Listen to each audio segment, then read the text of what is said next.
నెలల్లో ఈ నికృష్టుడి బతుకు, ఈ రాష్ట్ర ముఖ్యమంత్రిగా ఉన్న నికృష్టుడి బతుకు కేసీఆర్ జపం చేయడం డైవర్షన్ టాక్టిక్స్ తప్ప, హెడ్లైన్ మేనేజ్మెంటు డెడ్లైన్ మేనేజ్మెంట్ తప్ప చేసిందేంది? ఇప్పటి వరకు ఈ రాష్ట్రంలో ఏ వర్గానికి నువ్వు చేసిందేంది నేను అడుగుతా ఉన్నా.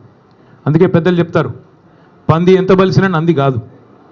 నువ్వు ముఖ్యమంత్రి కావచ్చు, ఇంకో 3 ఏళ్ళు ఉండొచ్చు, మురిపంగా డబ్బుల మూటలు దోచుకుంటుండొచ్చు, కానీ ఎన్నటికీ నీ బతుకు ఒక పెండ పురుగులోని పురుగు బతికే తప్ప నీది ఎన్నటికైనా కూడా కేసీఆర్ స్థాయి కానీ ఆ ముఖ్యమంత్రి పదవికి ఉండే ఒక గౌరవాన్ని కానీ, గతంలో మహామహులు ఆ పదవిని అధిష్ఠించారు.